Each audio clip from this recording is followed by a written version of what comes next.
All right, we're live. Hello, hello, hello. We are trying, what is this, Booksellers After Dark? It's going to be a whole Booksellers After Dark, a later one. We'll see. I'm curious if more people will like this time or fewer people will like this time. It'll be interesting to see. It will be good. Well, Matthew has his classy background, as always. Everybody's been mad at me for not having a good background, so I flew all the way to Arkansas to be with my buddies, Mark and Nikki. So thank you for letting me crash your house and do a little interview. Last time we did an interview, I was with Romer, and we got in trouble because we did not ask permission first, and we're not very respectful of our hosts. So ask Romer that story. That's a good one. So I'm coming to you live from Arkansas. We are a couple hours after our normal scheduled start time. So thank you for bearing with us. Hopefully that allows those that want to drink with us. That's fine. You can now do that. It is 6 p.m. there. It's appropriate. East Coast, some of you might be out already. It's 9 p.m. for those of you who are early birds. And we'll see. Might be a different audience. If you're watching, drop a note, say hello, let us know where you're from, and we'll get to the drinking part in a second. Welcome to, what is this, number 4? Yeah, this is episode number 4. Bill Martling has something he wanted to say to you there. Bill, go back to watching Billions or Survivor or something. This time works perfectly. Pierre, yeah, episode 4. On our way to 100. Sweet.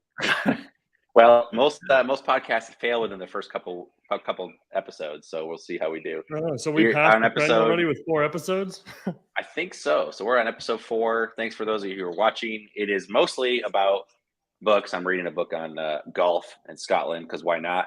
So this is mostly about books, and we have a special guest tonight that I'm really excited to have. And he's also no stranger to the world of bourbon, so we'll kind of get into that as well. I do have a really fun anecdote, a fun sales rank story that I'm going to share. Hopefully we can all learn a little something.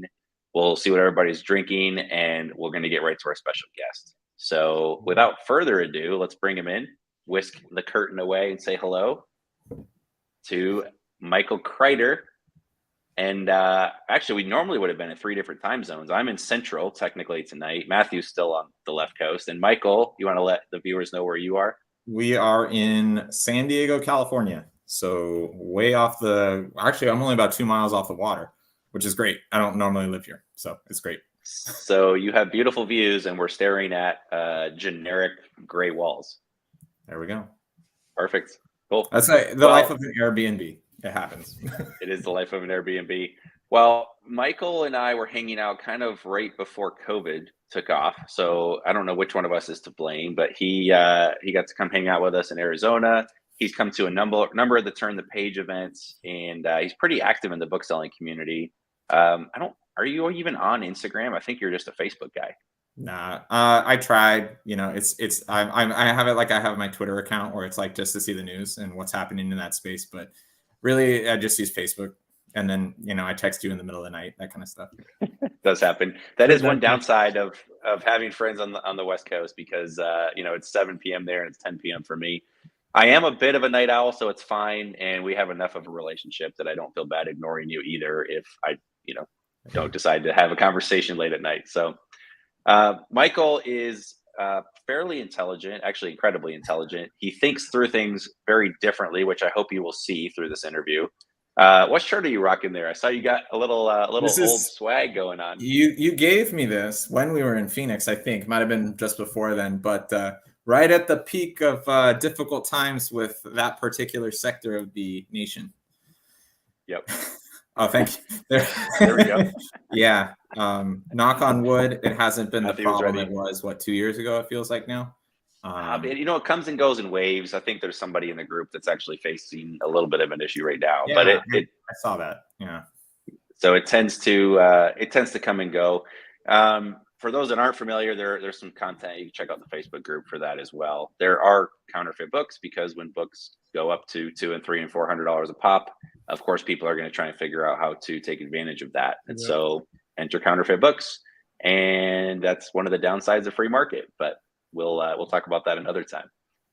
So let's get into the bourbon. The nice part about traveling. So I'm down in Arkansas. We actually went over to the PGA Championship today. So we were over in Tulsa, drove over, actually got to see my college roommate. He is a CPA there. And so we got to meet up. He happened to be at the golf tournament as well. So we did that. We soaked out, baked out in the sun. So if my face is a little red, that's what's going on today. My hair is all hat haired and all that. So apologize for the rudeness of wearing a hat, but that I digress. The beers today, this is an interesting free market question. The beers today were $19. And so that popped up on social media. And some of the players were like, what does this do? Cure cancer? Like, this isn't fair to the fans. Of course, Brooks Koepka, if you guys know who he is, was like, if you drink enough, you won't really care. So, Michael, what's your take on how high is too high for beer prices? There's no price that's too high. You pay it, you want it. That's simple. I mean, the best price you can do is go to Vegas and find the best bar in Vegas, play your $5 blackjack, and get them for free for $1. Tip your waitress, obviously. But you know, the price is what you're willing to pay. We have an amazing scene here. If you do not know that San Diego is one of the best beer areas in the nation, please come. They're everywhere. They're all very, very good. The IPA craze pretty much launched from here. It's an absolute amazing experience. I did not even know, and I only lived one county away. I moved in with my girlfriend at the time, and we never looked back. It's a great scene here. It is a good scene. I've been privy to a couple good beers there, as Bill has come out and enjoyed some as well. There's a lot of booksellers in the San Diego, Southern California area. So for those looking to go out and network and meet, they're some of them are shyer than others, but in general, they're a pretty friendly bunch. I got a couple things to say about that. One, I grew up in Grand Rapids, which is another one of the early birthplaces of beer. We don't have to discuss all the history of it. And then, of course, I lived in Denver, so not a bad beer scene itself. I think $19 is too high, to the point where I didn't drink it. Matthew, what's the most you've ever paid for a beer, like a non-specialty beer? Not a specialty, a specialty beer or not a specialty beer? No, like just, I mean, this was like Mick Ultra and Stella. Probably somewhere like $12 to $13. My kids like to watch those fail videos, you know, where everyone just falls, and you always see those people like in the stands fall and their drinks go everywhere. And I'm always like, that was like a $30 fall right there. Yeah, I think $12 or $13 is probably the most I've paid. That's typically at the arenas I've been to, it's like $12, $13 for a drink. I haven't seen 19. 19's a little up there, but obviously they're pricing it that way because certain people are willing to pay that. It's interesting. Well, I have two thoughts. One is it's a captive market, so they can charge whatever they want. And it's interesting. I go to a number of golf tournaments, and I usually see a lot more beer being consumed. It was way muted. The lines were not there at all. And so they did their job. I think it's actually a tax. So I think they tried to make it expensive so that people don't just get hammered and then make fools of themselves and make for bad TV and you know, wreck the golfers. So I think I think they did that. My just throwing it out there, why don't they charge $17 and, you know, have their staff get tipped a little bit more money? Like 19's kind of a thin tip there, don't you think? Yeah, if they're paying cash. I mean, most people are cashless anyway, but that's a good point. Hot tip coming in from Michael. Well, real quick, let's chat about what we're drinking tonight, and then we will get into the meat of our conversation. So, Michael, why don't you start us off as our guest? All right. So I went for something probably unexpected from me, if you know my history. But I chose Hibiki, Japanese Harmony whiskey. It's a blended whiskey. I'm a pretty big fan of Japanese whiskeys in particular. We're between houses right now, so our pantry is a little bit dry. But the Japanese whiskeys are really neat, straight to the point. They go down warm, and they're known for their solid textures and their oaks. And this company was actually purchased by Jim Beam, or actually, I'm not sure. One of them acquired the other, and I don't know which one. But they make a 21-year-old malt that I'm looking to get my hands on. It goes for about $800 to $1,000. And for me, it's like the perfect housewarming present when we move in next month. So that's what I have right tonight. Well, that's fantastic. And congrats again. I know I've said it a couple times, but congrats on getting a house, especially in California. That is no small feat. Yeah. I was telling Matt, the way to translate it, $575 a square foot. Yeah, let's not think about that. That'll just make you depressed. Don't think about it. Well, cool. So that'll be interesting. I see you've already enjoyed most of the bottle, so hopefully that wasn't today. He was pre-gaming really hard right before we started here. I don't think he was that nervous to be on with us. Well, we got Jason out of Austin, Texas saying hello from Armadillo Arbitrage. So what's up, Jason? Thanks for watching. We've got people from Tennessee and Kentucky, which is Bourbon County. Matthew, what do you got enjoying tonight? We're only 4 episodes in, and I'm already breaking the rules of the show. I do not have a Oh bourbon my tonight. goodness. I just wanted something a little different. I just got a basic margarita with me tonight with the Rock's little Terramana Oh, tequila. that's awesome. Tequila there. I actually like this.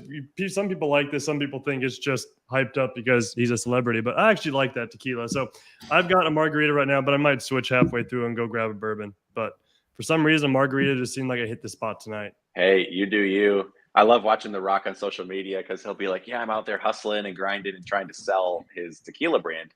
And he's like walking from his private jet to the meeting. I'm like, I don't fault him. Hustle is hustle, but his way of hustling is a little bit different than some of ours. So He gets the manual labor in the gym. yeah. Well, I've got a special one. My friends here in Arkansas actually picked it up, and they know I collect some. But bourbon's made for drinking, so we popped it open tonight. They'll probably be sneaking in here to steal the bottle. But this is it's actually from the Beam family as well. It's a Booker's, so it's down that family line, if you will. So Booker's. This is Little Book. They do every year. They do, and it comes in a nice box. I mean, they probably used to be handmade. I'm sure they're not anymore, but they're beautiful boxes, and they come out once a year, and they're highly sought after. This is, I believe it's chapter 5, so number 5. Kind of fun since it's got some book references. This is from 2021. So if you ever get your hands on them, they're pretty good. Yeah, this is number 5, 2021. A light linger of warmth, meaning it'll burn nicely, and smoked vanilla are the tasting notes. So that'll be fun. So looking forward to that. So cheers, fellas. Cheers. Got a good wide range of drinks for tonight. All right. Well, I have a fun anecdote, and then I think Michael has kind of a fun one that he woke up to, and then we'll kind of jump into his story, what he does, and how that relates to each one of you as well. Ryan is commenting in here. He's actually one of my virtual assistants from the Philippines. And one of his primary tasks, other than repricing stuff that disappears or goes inactive or has any of that kind of stuff, he goes through and does that individually, is he's actually doing some bourbon research. So Ryan, this is, obviously you've been doing some homework and seeing them, but this is what one looks like in real life. So I appreciate you. And thanks for being here. I have no idea what time it is in the Philippines, probably middle of the day over there. So, or early in the morning, I suppose. I got a fun story. This happened last Friday. I went to lunch with my warehouse manager. We just catch up periodically, hear how stuff's going, learn what we can improve, etc. Just kind of get a pulse on the business. And one of our consignment clients sent us in. He was kind of complaining. He goes, "We got 4 of the same book. They're big, and they all have a sales rank of 0." I'm like, "Well, that's interesting because we don't normally accept stuff with sales rank of 0." And I'm like, you know what? We kind of took a quick look at it. I didn't really even pull up Keepa. And I said, why don't you just list the merchant fulfilled? We've got plenty of shelf space. And I don't know, like whatever our repricer tosses it in, 30, 40, 50 bucks, whatever the floor price, there weren't any listed. And I said, whatever, maybe there was different data when we scanned it because our client a bit. And we go to lunch and we sit down and I got, get my notifications and looked and it was like, wait a second, that's one of those books.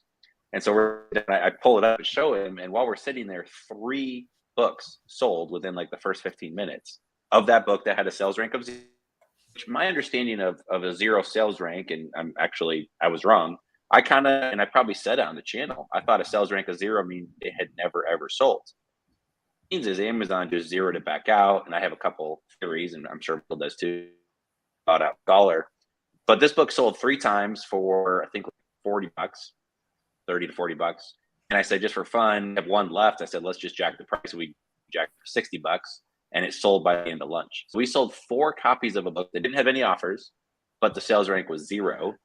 The next couple hours later, when sales rank finally caught up with it, it does what we normally assume sales rank to do. It popped on the scene at about 120,000.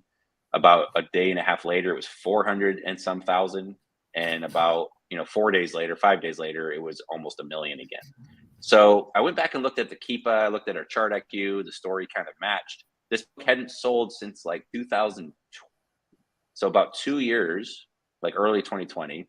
And the sales rank, right, about a month ago, 2 months ago, was about 8 million. So it's basically a long tail book. Nobody had bought it. I think it looks like there was some offers periodically, but it hadn't sold in the last 2 years. Amazon from time to time cleans up the catalog. They remove duplicate listings. Sometimes I guess they'll drop down the price. and they decided to, or not drop down the price, but drop the rank, and they cut the rank to 0. And so that's kind of where it ended up. So just a fun fact is anytime you'll end up with, books with a sales rank of 0, that doesn't mean don't list them. So that was cool. I'll share a little bit more on the Facebook group. I'll kind of share the example. I don't mind sharing which book it was. It's not like it's a secret or hard book to find. But I think if you find anything that doesn't have listing data, and nobody's on the listing, I think you can kind of take that with a grain of salt and maybe try listing stuff. Worst case, in our case, we already had the books. We already paid for shipping. It didn't take long to list them, put them on our shelves. And, worst case, we lost a little bit of labor and have to throw them away or recycle them later. Best case is what happened. Maybe we left money on the table. Maybe they would have sold for $100 a pop. Maybe someone bought them to flip them. I don't know. But that was kind of a fun, just something to have at lunch. Michael, you want to share a little bit? You said you had back when cancel culture was large, you kind of woke up to a nice surprise. Yeah. So we all remember kind of how the Dr. Seuss situation played out last year. And if you don't know, their estate is here in San Diego. And so we get through their books all the time. We collect them. They're usually pretty damaged. We can't do much with them, but we do, hoard them as we can. And I was getting backed up with other things at the time. And so we just kept hoarding and hoarding and hoarding. And I probably had a Gaylord full of just Dr. Seuss hardcovers. So we started making bundles of them. And a Gaylord of Dr. Seuss hardcovers, probably 1,400 or 1,500 of them because they stack so well. And we started making bundles of them. And just coincidentally, it was right before all this happened. And we don't list the titles. We just, bundles of 20, bundles of 25, bundles of 30. And we put them in at a holding price. And then that whole situation happened. And I woke up to $4,000 or $5,000 in sales of everything popping off at our holding price.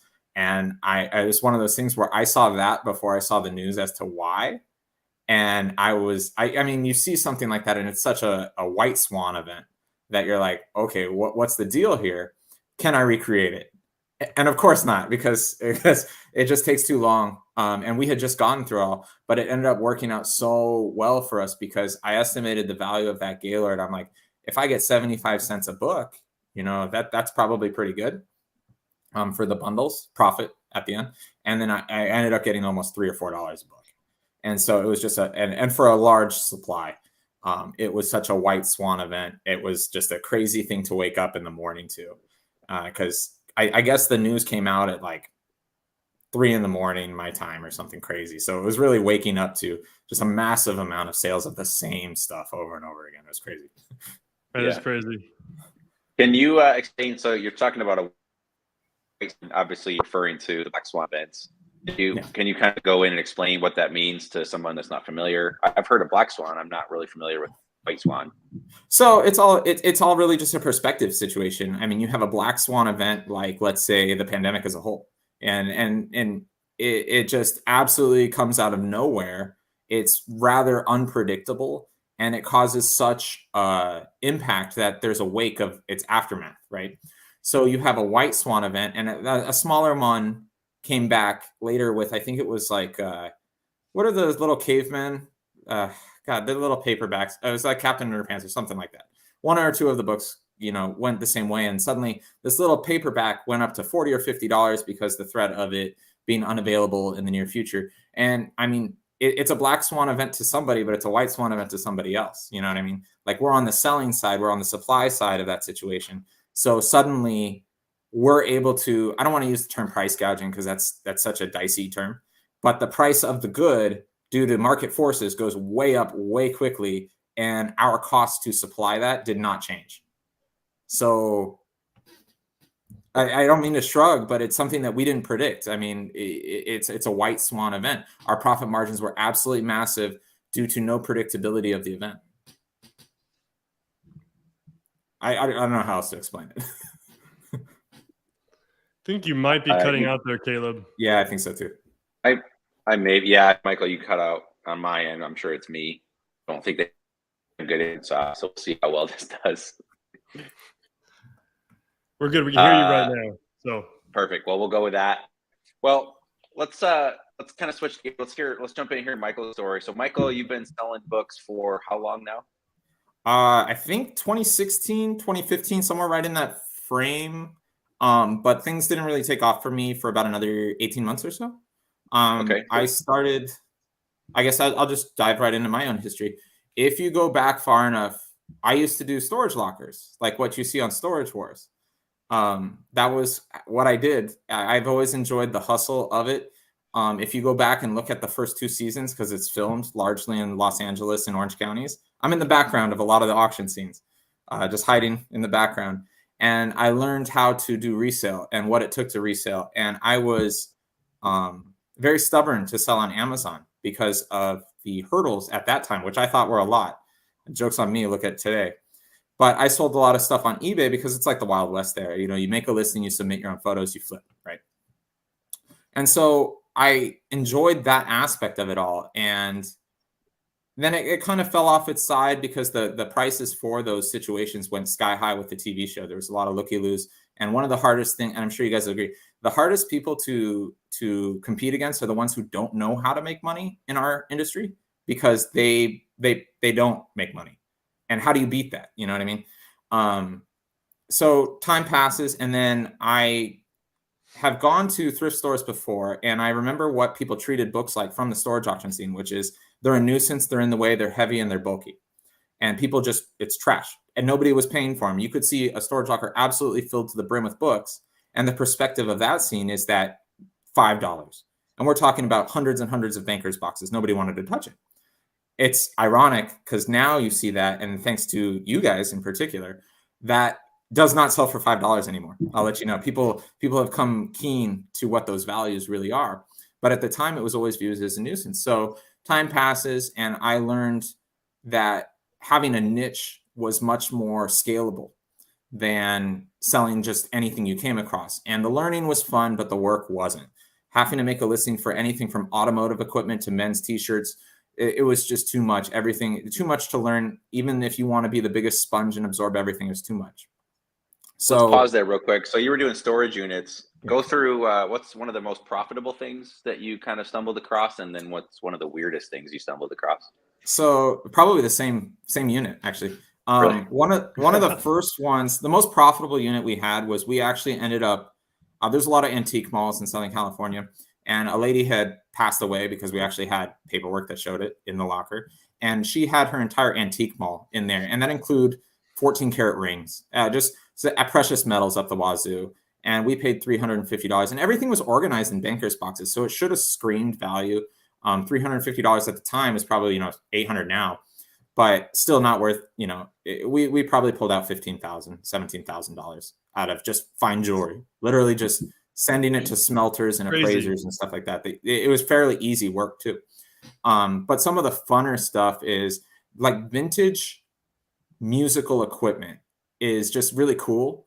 And we came across like accordions for mariachi bands, and getting them refurbished and appraised and everything. Like, you see the passion of those little subcultures, and it's just really endearing to see how much people love things you had no idea about. And I don't know if I enjoyed profiting as much as I enjoyed the experience of selling the items. It was just a really cool experience. And then whenever we've had the chance to find like basic medical equipment, like crutches and wheelchairs and stuff like that, it was always redeeming to kind of we never sold them. I'll just put it that way. We would give them away to just people that needed them. And that was like a personal rewarding experience, because, you don't know what other people's stories are. So if you can help, try to help. Yeah. That's awesome. The storage war stuff is fascinating. And you, like you said, you just have to become an expert in so many different areas, or just learn to take educated guesses. One of the things appreciated about, I hope we can weave into a couple of the questions tonight. You seem to have a pretty understanding of risk, and how that relates to stock market, how it relates to, like, we talk about sporting events, we talk about just a number of things. And I just love hearing your perspective on understanding risk. And I think it's important to get accustomed to watching it all. There's no guarantee. What we're trying to do is play with risk. Is there asymmetrical upside? Is there the chance that something takes off and does really, really well? And what's the worst that could happen? If you're trying to get into Amazon and want to start with whatever, we advocate for books, obviously, because that's our world. That's kind of the software we sell. But it's very low risk. There's not a lot that can go wrong. You're going to pay $1 for books and flip them and make, 4, 5, 6, 10. And of course, you can get the crazy upside of $100 flip or a couple $100 flip. So you were doing that business. Was it a risk decision that caused you to say, hey, I need to specialize and learn something and kind of gravitate to books? You could have picked any one of those other categories you just talked about. So what was kind of that inciting moment that said, hey, I got to get out of this space and kind of pour into something else? Scalability. The other stuff, you can't. Economies of scale was a big thing that I'm firmly aware of. And when you're making eBay listings, you just can't go much faster. Everybody really kind of goes that same speed. You can make the pictures look better, but the actual time it takes to do things is pretty linear. So you're only going to grow at the same profit rate that you're already doing it. And that was discouraging. I do live in Southern California. You need a healthy income to live the lifestyles that you want here. So scalability came with what I realized is that being a jack of all trades had a limited upside, but being the king of a market could be scaled.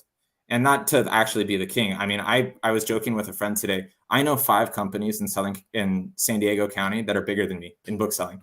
And that's just crazy to think that they're all right in my next doors. You got the Latin pickers and guys like that. And they're killing it. They're just absolutely killing it.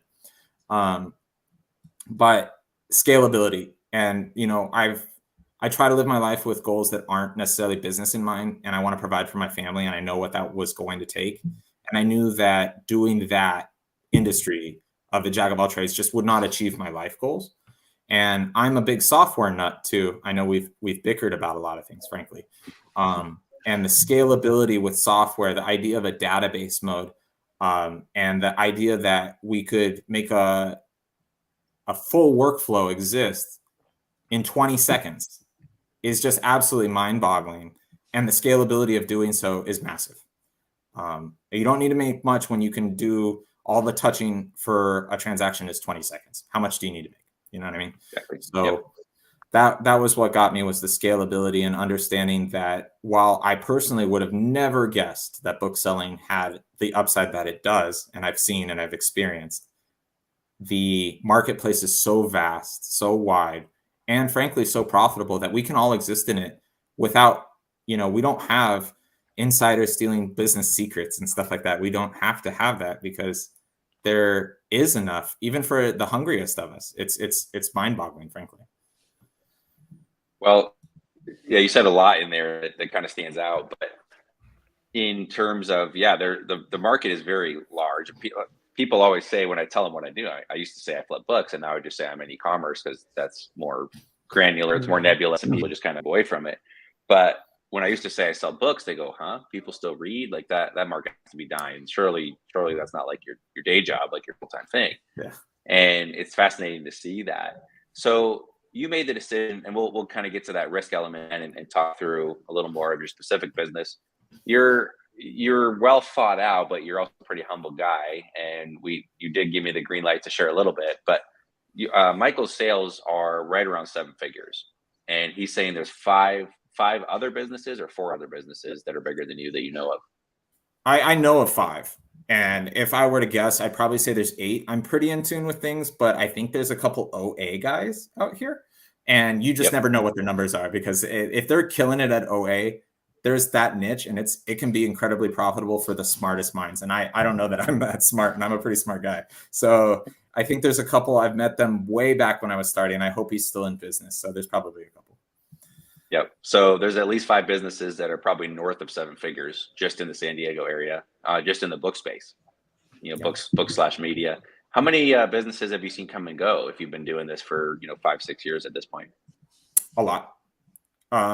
Just, when I was going to book sales, I'll be honest, I don't really go to book sales anymore. We have a much more sustainable business model than that, not to knock it, but Monday through Friday, 9 to 5, it feels great when you have a life going on behind you. The weekend warriors is what I kind of call them. They come and go, you know what I mean? Or you can tell that their business isn't what it used to be. Some people just are still lingering onto their inventory from 2 years ago and just letting it bleed. They never recovered from the pandemic, what have you. I've seen a lot of businesses come and go, and I can only imagine that that's a fraction, because I'm not very active in the smaller level scene of thrift stores and book sales and things like that. So a lot of businesses. I probably hundreds in all honesty. The turnover rate is pretty high. All right, so you run let's call it a 7-figure business, or borderline, whether it's just above or just below. Let's just call it a 7, like right there. So $1 million book business in Southern California. And one of the things I like about you is it's kind of what we talked about in terms of how to scale up and how to get books. You got some creative ways to do so, but you don't have a warehouse. No. You don't have any huge physical presence. You don't have a ton of employees. So tell us a little bit about your overhead and what that kind of sets up as.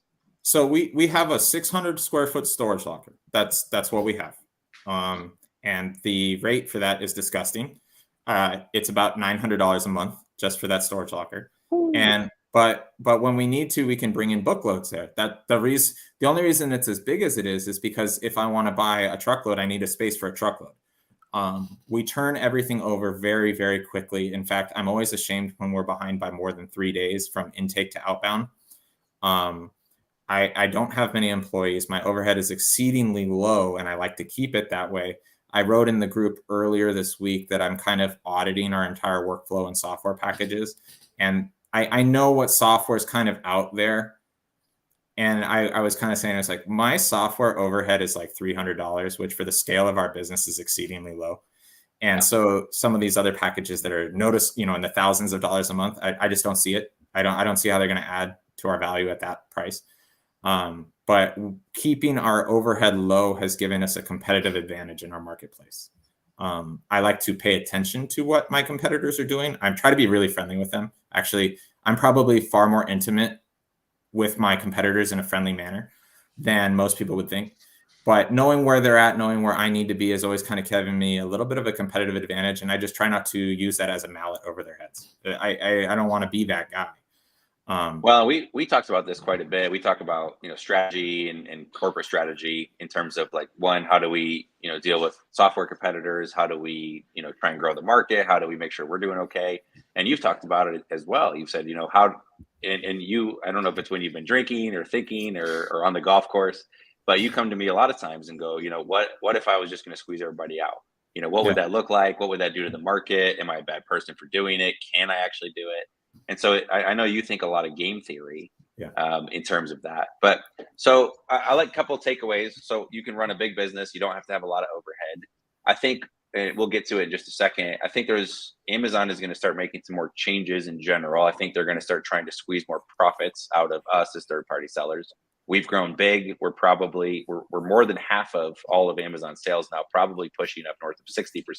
Yeah. And at some point, Amazon goes, hey, we've grown you, we've birthed you, we've shown you the way, and now it's time for daddy to make some profit. And I think Amazon's been starting to say, hey, it's time to start making some profit here. Amazon's been propped up. AWS, their web services, have been extremely profitable, have really grown and pushed Amazon forward. And they are profitable in the third-party sales section now in terms of physical sales. They weren't for the longest time. It was almost unfair for them to compete with Walmart. And I'm in Walmart's backyard here, just outside of Bentonville, Arkansas. But it really wasn't comparable because Walmart didn't have all the online pieces. They didn't have the cloud. They didn't have all of the AWS and everything else. Sorry, Miles, the stash is gone. Back with the beard. And so Amazon was able to kind of prop up their non-profitable physical sales for years until they finally started to turn a profit. And so it'll start to get a little interesting. So there's some questions here. Samuel says, how many employees does Michael have? You already said, did you say it was 2? It was 2. So he's got 2 employees. He doesn't have a real warehouse. He does have a storage space, which it is California, so it is expensive. How big is your storage space? It's about 600 square feet. Well, you pretty should big for storage space.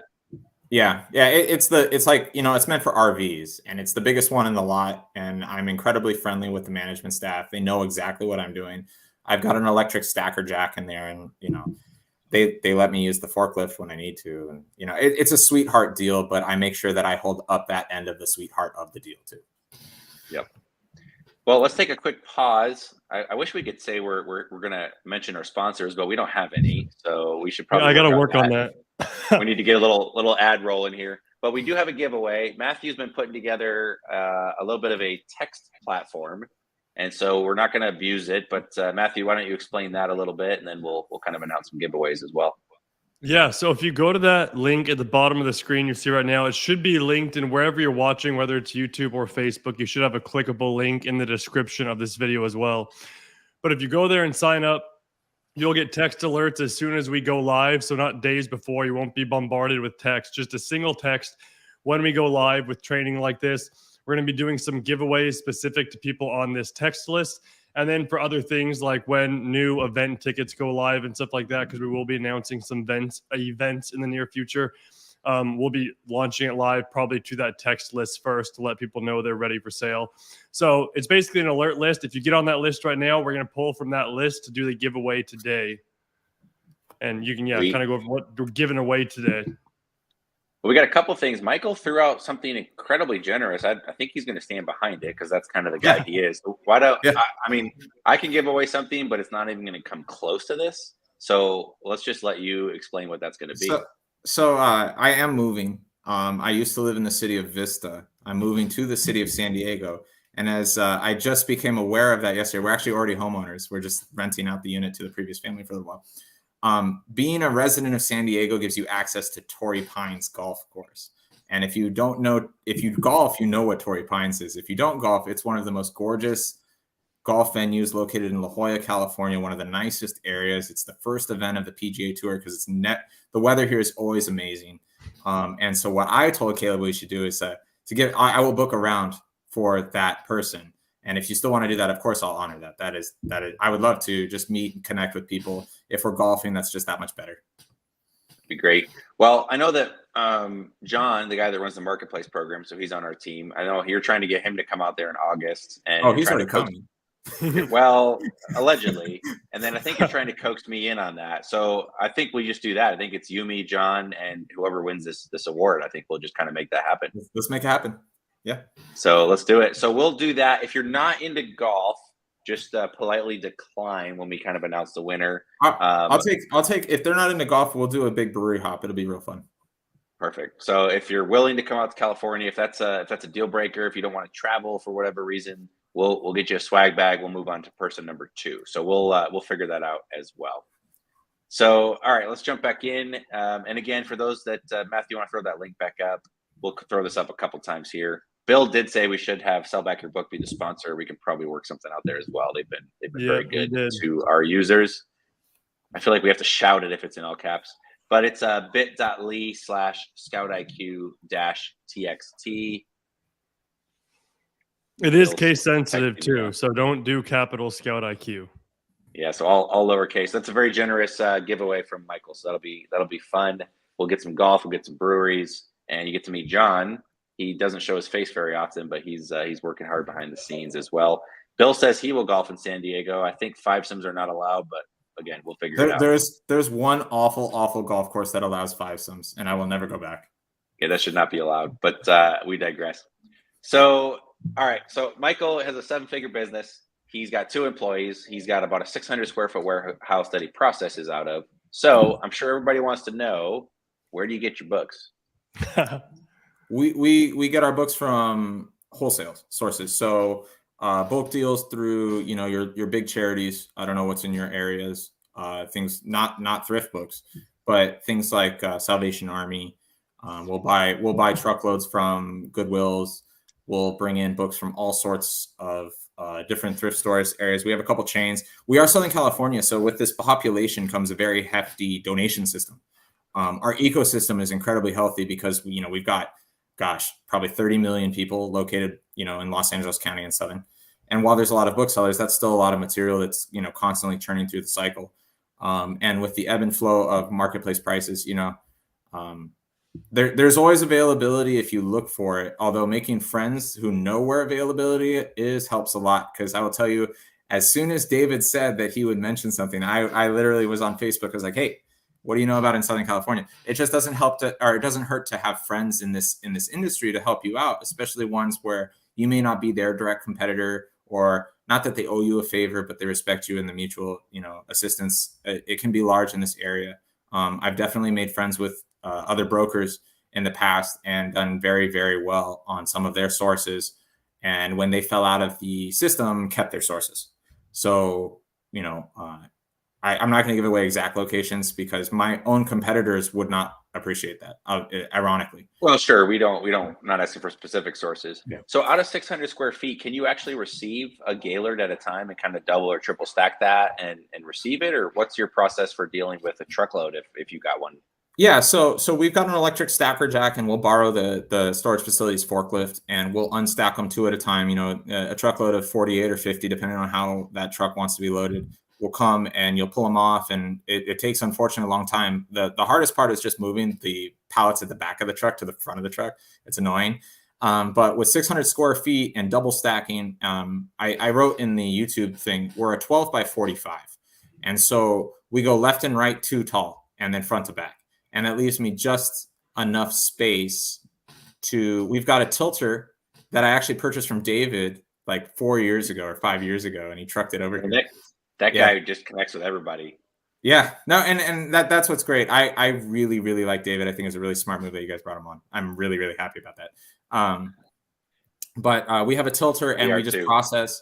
We have a very close facility that will take our duds. And I will be honest, that is probably the magic sauce of our business. We have daily dud disposal. So when a truck comes in, that's the fullest we'll ever be. It only gets relieved. Yeah. Especially with a really small working facility, you have to have the ability to get rid of your refuse and your trash. Yeah. So if you don't have that, you get backed up and couldn't take the next load. Right. And we don't necessarily monetize it because that's a negative value to my company as opposed to letting it go on a daily basis. But essentially, when that truck comes and we know when it's coming, that's the fullest we'll ever be, is when that truck arrives. Every moment after that, we get less pressure. And then we can time it up to get the next truckload or what have you. And we've expanded to have a second locker here and there.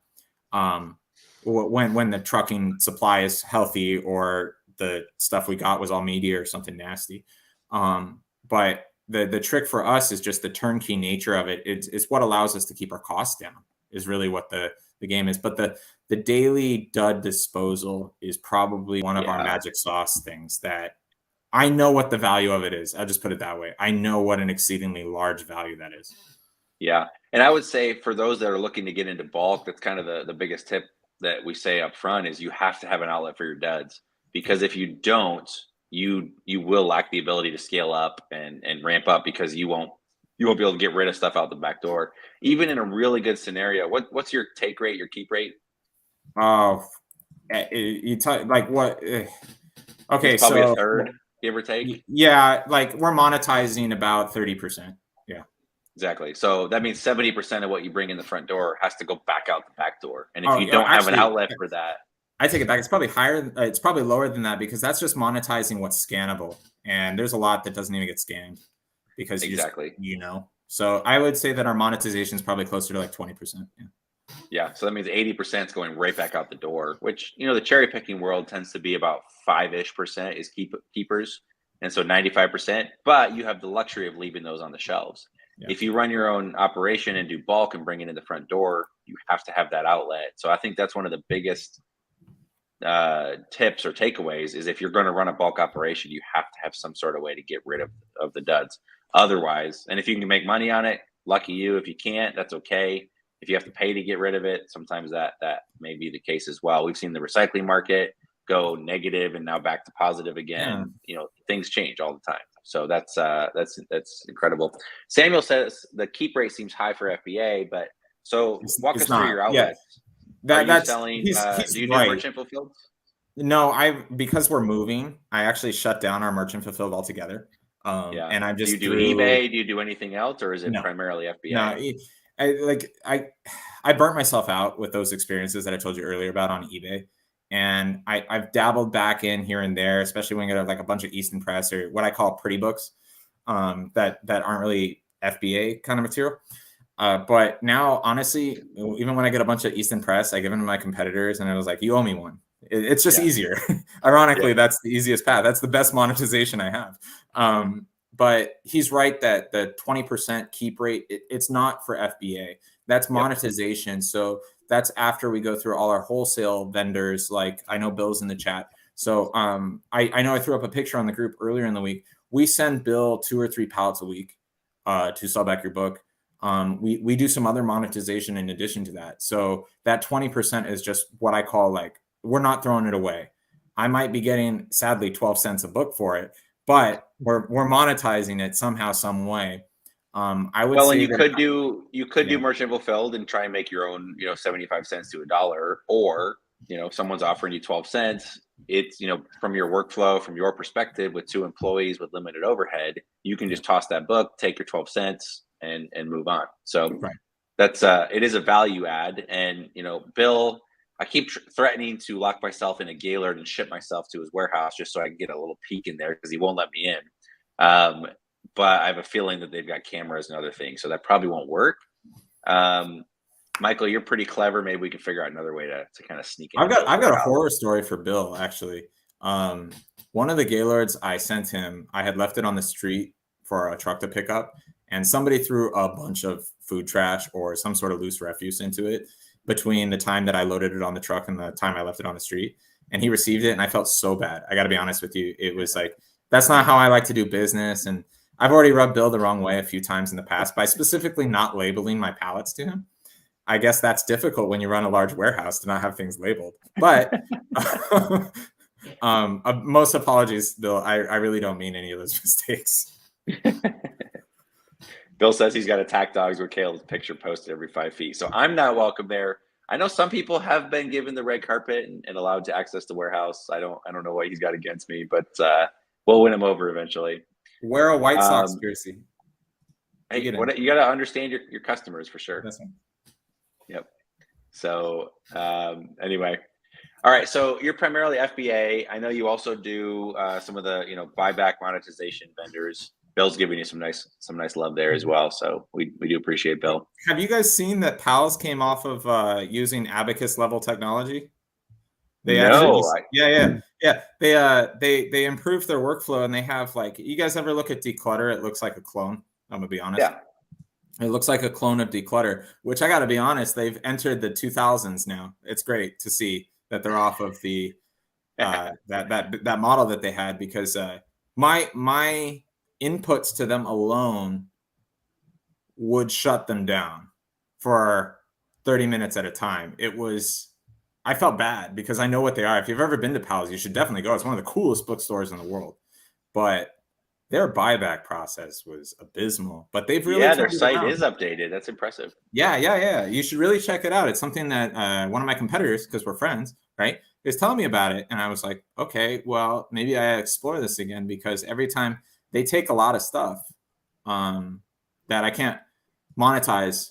So, every time I can increase that monetization percentage, that's all bottom line figures. So, well, and I love the fact that you network with your competitors. That's one thing I love about our industry, is that it is fairly friendly. It's not as cutthroat. There certainly are people that treat it that way. Obviously, we're not going to ask you who your exact vendors are. That is private. But in terms of the business model, learning to be efficient, learning to network, all that stuff matters. One of our biggest library consignment clients is somebody that we've been trying to get them for a couple of years, and we just kind of stayed close. They had a happy relationship with somebody else, and they eventually gave us a shot, and it turned into something really good. We also have another client that reached out. They used to give all their books to actually a really popular bookstore, and that bookstore stopped accepting donations during COVID. And so they kind of found us eventually and said, hey, we had a great relationship. We were happy. There was no reason to switch, but things changed. And because that changed, so they heard about us through the grapevine. And because you network and you connect with your peers, that stuff that turns into good things. So I love that you're looking for ways to, again, you could figure out how to monetize media and clean the discs, or you can find someone that specializes in it. You could do the restricted inventory and take the risk that Rockville comes calling, or you could find someone else that specializes in that. We're going to have a client, not a client, but actually a good, I wouldn't say good friend. I hate when influencers say that, but he's someone, we've chatted quite a bit. He's very smart. I respect his opinion in the industry. It's someone that is really experienced in the collectible books market. And so again, I can figure out. I know who you're talking about. We talk a lot. He's awesome. He's awesome. So we're going to have him on the channel next week. He's phenomenal. That's exciting. And again, there is riches in the niches, and if you're willing to go off the beaten path and touch stuff without barcodes, there's money there. I know I've thrown tons of money away, and this guy, he kind of cringes every time we talk about it. But it's just the nature of the game. I'm playing the game a certain way. I know how to make money doing what I'm doing. Now, the more I talk to other people, the more that opens up doors, and I realize what is possible, and the more like it's better. Like he can sell for me, we can both win, and we're kind of gonna. I'm excited to introduce him to this community next week as well. So those are all interesting things as well. He's very smart. He is a walking encyclopedia. We all Yeah. cheat. We use software. We use smartphones. Yeah. And understand what the books are worth. This guy just knows his stuff. He's really incredible. He might just be a computer disguised as a human for all we know. So that'll be fun. Yeah, interesting. You were talking about risk, and it's something that I was getting into a conversation with one of my competitors right before I went home today. And I think there's not a great like we have such healthy margins in our industry that I believe that the education of business associated with it can be kind of thin at times because our margins are so healthy. So like we got into it and he's like, what's your floor profit? Right. That's like kind of a common question that happens in the group. And yeah, I'll be very, can you go? Yeah. How low can you go? And mine used to be lower, but I've actually kept raising mine. And I'm at $1.35. So in translation and scout IQ terms, I'm like 180 E-score, 135, right? When I'm backed up, I rate you'll target, right? Yeah. That's for FBA bound material. Yep. And when I'm really backed up, or I know that I'm going to move or something like that, I'll raise it so that my key percentage actually goes down. And there's an irony to that, but the risk that I have at 135 is near break even. Like I don't expect to make 135. I expect to pay for my costs at 135, and anything over that is a break. So he had this question for me, and it was pretty good. And it's like, would you sell a book at 50-cent profit? And I said, yeah, I would sell the book at 50-cent profit. And if I lost money on the book, I would learn from that experience. So you're talking about risk. And a lot of people have, like, they don't want to make mistakes, right? And the stance that I have, and this is more like you're talking about how I think about things differently. My personal belief is if you're not making mistakes, you're not learning enough. Yeah. And you need to be making some mistakes in order to know where that line exists. And because we got into this bigger conversation, and it was about how none of us really produce material here. We're all resellers. None of us are publishers. None of us, and you use this term, especially back at when I met you at the Turn the Page conference back in Vegas, we don't value add to our industry. I know it's a horrible statement to make, but we don't. And while your guys' niche is different, on the software side, everything's value add, right? But in the book selling niche, it's not. So if you're not exploring where that line of negative profits is, you can't really learn exactly where it is, and you can't adjust accordingly. So I try to chime in with positive affirmations, but when I see people say that they should only be selling books at $10 profit or something like that, I have a little bit of an eye roll, because I think you're just not, it's not that they're wrong, because obviously making more money helps, but you're not exploring exactly the depth of our industry to learn what I think are the necessary lessons in order to scale up. And that's kind of like going along with the risk nature of it. Can you afford a negative sale? And as long as you learn from it, you got your value out of it. When I met David the first time, and David is one of the most impressive people I've ever met.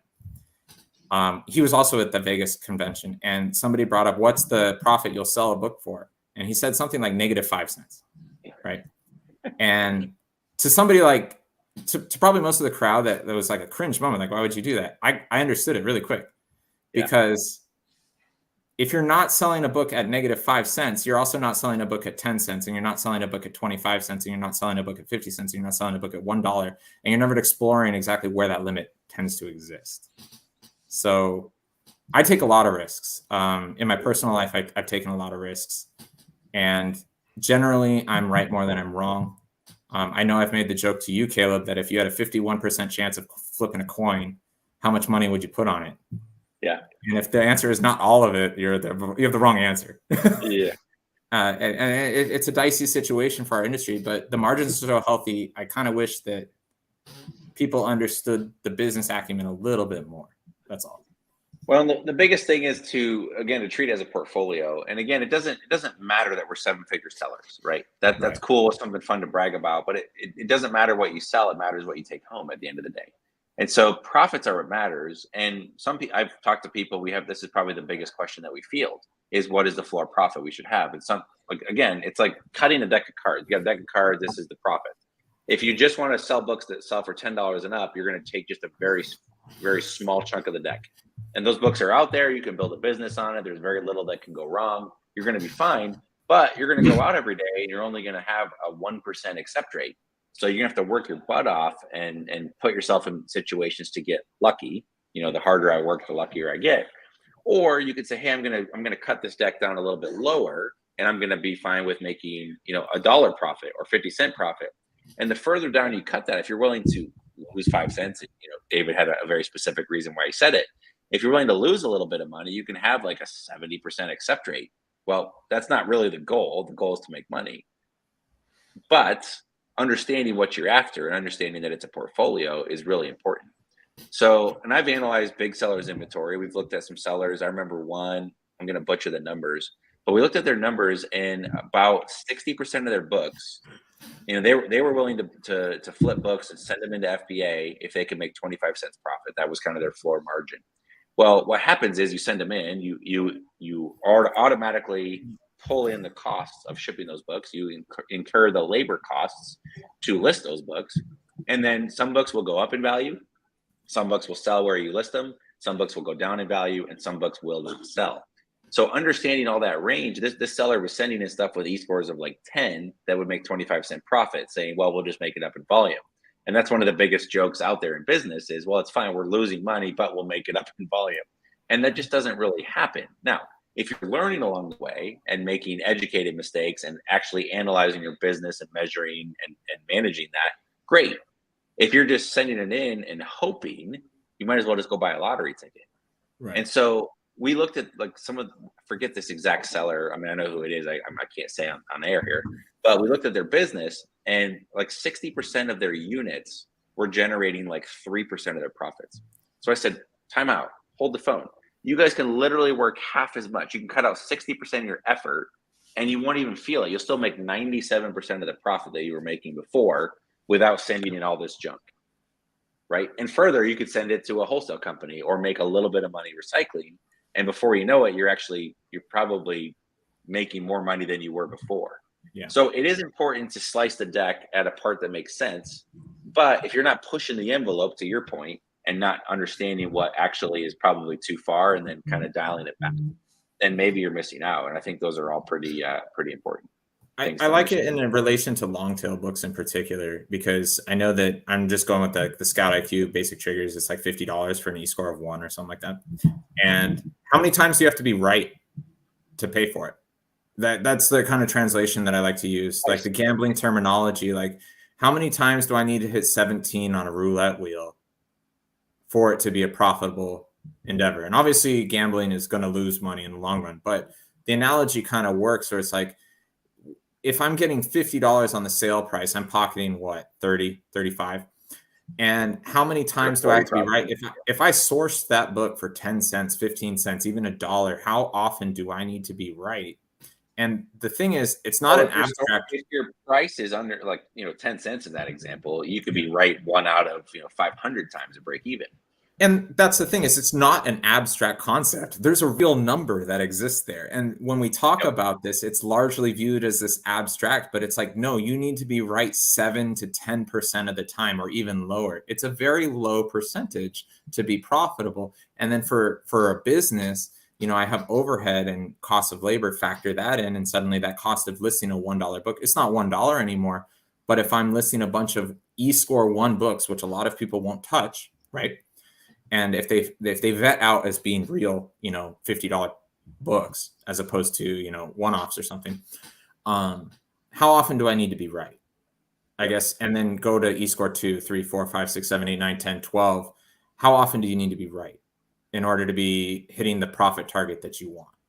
And again, it's a portfolio, because you're going to be wrong on some books, right? And we're foolish to say that we're going to list 100 books with an e-score of 1 and sell every single one. So by its very nature, we're going to be wrong. We might list a book And, there's a good chance that it won't sell. But if it does, it's asymmetrical upside. If the upside outweighs all of the effort to list the rest of that portfolio, then it's fine. And that's probably the biggest thing that we can kind of factor in. That's like such a big tangent. I don't even remember the original question. No, but it's good. I mean, I kind of set us up for this by saying we're going to talk about risk. But yeah, and I know why you asked me that question, because it's not just the book selling side; it's the way I think about things in risk portfolios and profiles. Sure, and again, I think, and I talk about this a lot. I refer to it less about risk, and I just call it tinkering. I think it's important to tinker, try some things. You're going to be wrong, and that's okay. And again, it's that pendulum we talked about. Do you want to be perfect, or do you just want to take action? And those that want to just take action, I like to say that it's tinkering, but it's educated tinkering. It's saying, hey, I have this thesis, I have this idea, I think I can make money doing it. What's the worst that happens? Well, I lose the money that I put into it. No big deal. That's fine. I'm not going to, it's position sizing for stock trading. I'm not going to put 50% of my net worth into a guess, but it's just an educated guess. It's a tinker. We're going to see. Or you could say, I want to be perfect. I only want to list $10 books. And even if the price drops, I still want to win every single time. And I'm only going to list books with an E-score of 60 and higher so that I can sell every single book. Well, that's the wrong way to run the business, because you're missing a huge chunk of business that at a portfolio level will make you money. Will you lose individual books? Absolutely. Will you make mistakes and kind of, fall on your face a few times? Yeah, we talked about that with Elisa on one of our first calls. She's brand new in the space. She's like 2 months in it, and she talks about falling on her face and wanting to fall on her face, because when she does that, how refreshing is it to see new people? Like, that is so cool. Like, they have such an uphill battle to just get into the market right now. It is so refreshing to see new faces. Well, we saw this at Romer's Miami conference, because there was people that were doing, $4 million in sales every month. Yeah. And there were brand new sellers that had just hit their first $10,000 total. And those are night and day differences. And yet the room stood up and clapped for someone that reached their first $10,000 in sales, because we all remember what that was like. Yeah. I've got a 4-year-old kid. He's incredibly curious about life. Somewhere along the way, we forget that it's okay to be curious. Yeah. Right. We all have that baked within us, but now it's like, oh, I have to know everything. It's so cool to see people killing it, or you're just people that you like, in the gambling terminology, I put chips on, you know what I mean? Like, it's so cool to see people, like, the landscape is so much harder than it used to be. It's so refreshing to see people just on their way. Yeah, I agree. Yeah. Well, let's take some questions. We've been going for about an hour. We like to keep these to, just over an hour. So we want to be respectful of your time. Thanks for those that are watching. Again, we joined the giveaway here. We're going to be doing a brewery tour / golf at Torrey Pines, which is kind of an unprecedented giveaway. bit.ly/ScoutIQ-TXT, all lowercase. So check that out. If anybody has questions, pop those in right now, whether you're watching on YouTube or Facebook. We will try and field just a handful of those, and then we will monitor later. So if you do watch this as a recorded level, sorry, you're going to miss out on the giveaway. Please join that text stream as well. We will let you know when we go live. I've got a bunch of old swag and some Scout IQ type gifts to give away. We'll be kind of mentioning those over text as well. And we are bringing back book conferences as well, whether they're Turn the Page or other remains to be seen, but we'll be bringing those back. We'll be getting people back together in person, and you'll be the first to know if you're on our text stream. So where are we going? Well, you're a big Vegas fan, I understand, but we can't go there in the middle of the summer. That's pretty poor. I think Denver's going to be high on the list, and I think Vegas is going to be high on the list. I showed you what the results of the poll were. You got to listen. I understand. Hey, Vegas was first, Denver was second, right? It was. But Vegas in July is a really bad idea, so that might happen later fall. There's a screwball pool lounge in Vegas. That might have to happen. Wait, there's a what lounge? A screwball. Oh, a screwball lounge. Just saying. Nice. Maybe for episode 5, we'll plan ahead a little more and do some live Q&A where we bring some people on to ask questions. That would be fun to do in future episodes. Yeah.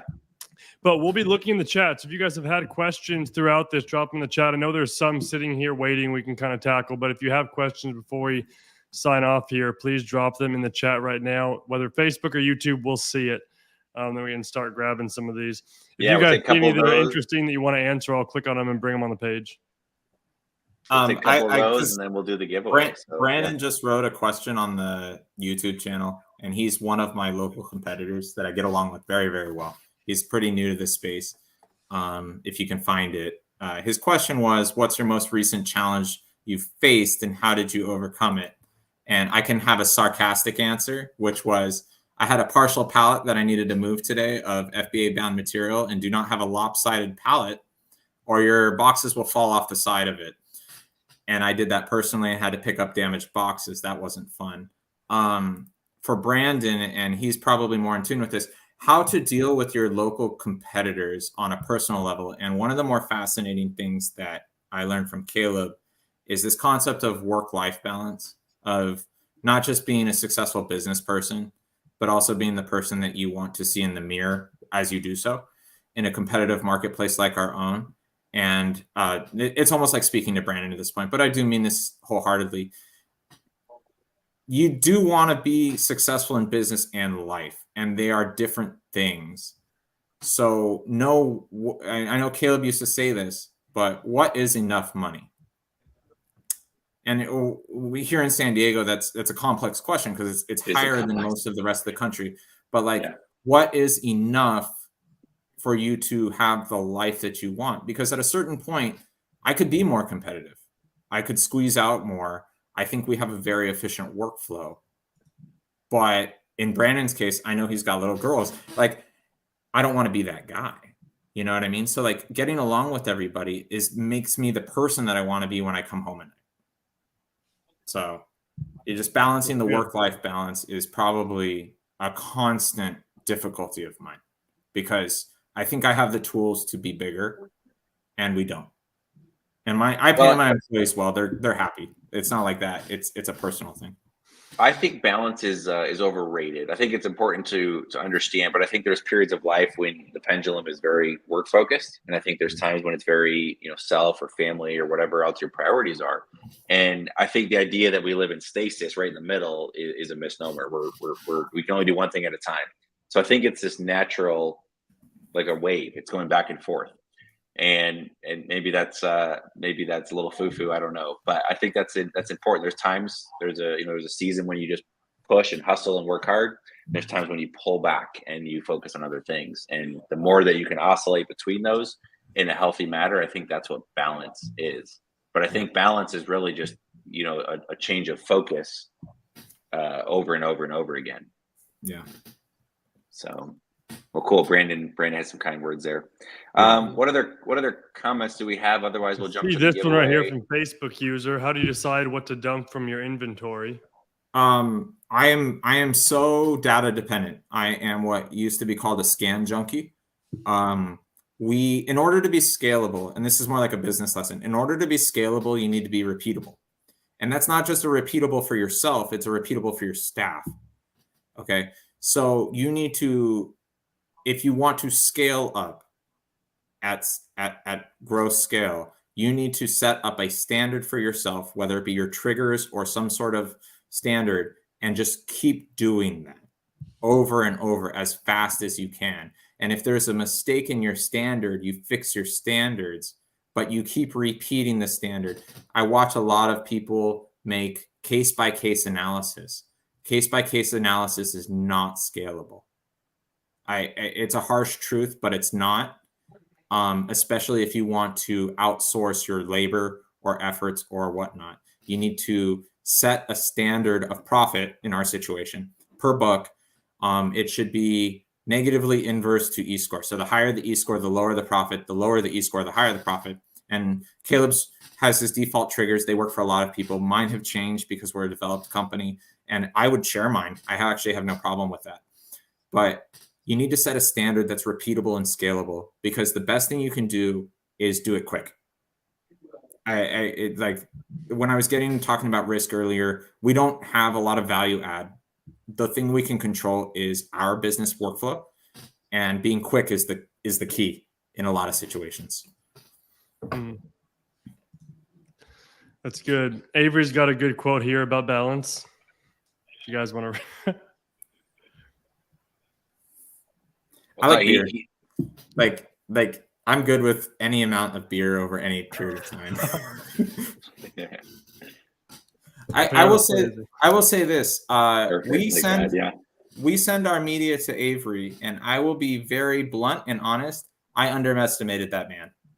He has created a very successful operation for himself in a way I would not have guessed.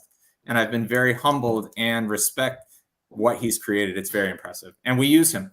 I'll be honest, we actively use restricted inventory ourselves. Yeah, he's Avery likes to just present that he's a free floater and dances and just enjoys life. But when it gets to it, he drinks a cup of coffee and gets work done. So a very impressive fun individual. to see him. I agree. I would say hats off, but you don't want to see the hat hair, so we won't do that. All right, 1 or 2 more questions. Otherwise, we will do the giveaway. This is got one right here. I haven't read this one yet, but here's a good one. I've been cherry picking books for about a month. Haven't sent in a shipment. I'm trying to list them, but need a good start to finish tutorial. Don't want my first shipment to go bad. Advice: if you are using Scout IQ and log into your Scout IQ online portal, you can click on it's either training or university at the top of the screen, and you'll have a walkthrough start to finish of starting your Amazon account to sending off your first shipment for beginners if that's something you're trying to do right now. So I recommend that, but if you guys have other suggestions, you can throw those in there too.